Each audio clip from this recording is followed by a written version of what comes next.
Hey guys, Michael here from michaelsherlock.com. I want to round up all the rumors and speculation we have for the new iPad 3 that'll be launching on March 17th. That's when the announcement is coming. I expect availability to be very soon after that, maybe launching a week or 2 weeks after March 7th, but definitely sometime in early March we'll be seeing this new iPad unit shipping.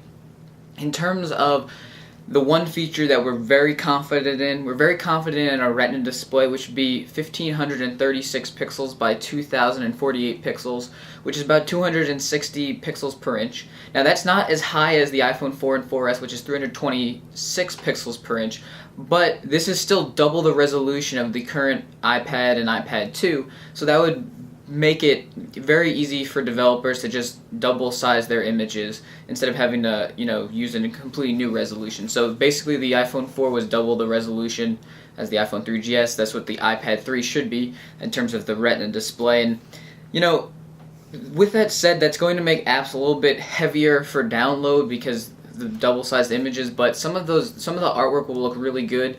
And when we talk about improved processors, it also will allow gaming to be really cool as well. In terms of upgrading processors, it's fairly known that there's going to be a spec bump in terms of the processor performance.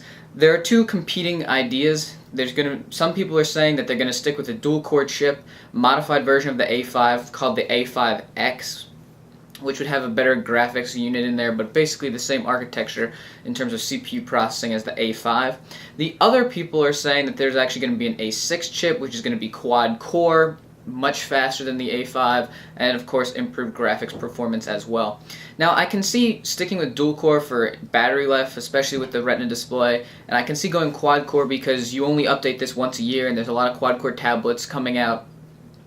Really, I'm a little torn on which one is going to be. I would kind of expect it to be the A6, simply for that reason I previously mentioned, that updates come once a year.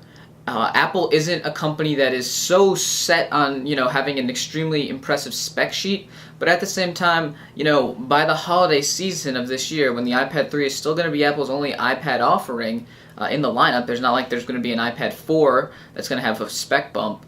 It's going to be pretty hard, to see quad-core Tegra 3s running Ice Cream Sandwich or Windows 8 or whatever the case may be. So I kind of see quad-core coming for that. Also, a rumor that's fairly interesting, a camera bump. Now, tablets have never been really a huge photography thing. It's kind of awkward to hold. But at the same time, a lot of people argue that, hey, one of the reasons why we don't see updates or not updates, but we don't see a lot of pictures being taken with tablets is because the tablet cameras aren't that good. So I'm thinking that the iPad 3 is going to get the same, camera that we see in the iPhone 4S, so that's an 8 megapixel rear-facing camera. They're probably going to stick with that VGA front-facing, although I think that's actually kind of an easier angle to take pictures with, especially if you're taking pictures of yourself or you're using it for video chat and all that.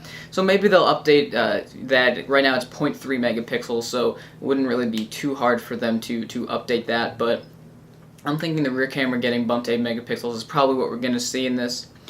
Now, in terms of what this is going to look like, it's going to be the same form factor as the current iPad.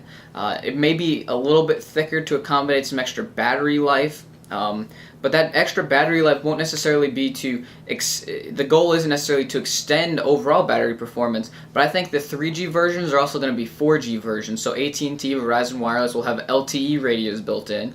So with, bumping up the battery a little bit, making the iPad a little bit thicker, you can get equivalent performance now with these 4G tablets, and of course if you're going Wi-Fi only, you'll get the battery performance as well. And iPad performance in terms of battery life has always been extremely high, so this is probably going to be one of the best tablets on the market, especially if it comes out with quad-core, Retina display, for the Wi-Fi version, better battery life, 3G, 4G options available if that's what you're into.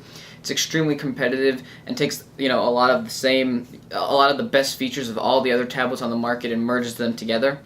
In terms of pricing, there's been some speculation that Apple's going to decrease capacity, increase price by $60 or $80 or $70.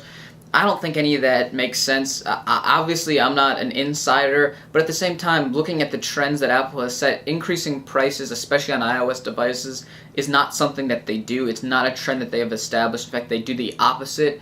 Really, with iOS products, there have never been a price increase. There's only been price drops on products. Really, the products have all stayed about the same price. The only drops really was when the original iPhone went to the iPhone 3G and everything was cut in half, and then obviously the iPod Touch has had a little bit of a price drop of late, but that doesn't really make sense. I expect the same 8, 16, or what is it, 16, 32, and 64 gigabyte capacities with the same $499, $599, $699 pricing for the Wi-Fi models, and of course the equivalents for the 3G, 4G versions. So there's the iPad 3 roundup. Of course, I'll go ahead and give you an update on March 7th when we know officially what Apple will be bringing to market, but I expect it to be a Retina display touting quad-core LTE cruising device. I'd love to hear your feedback in the comment section below. Thanks for watching, guys, and have a nice day.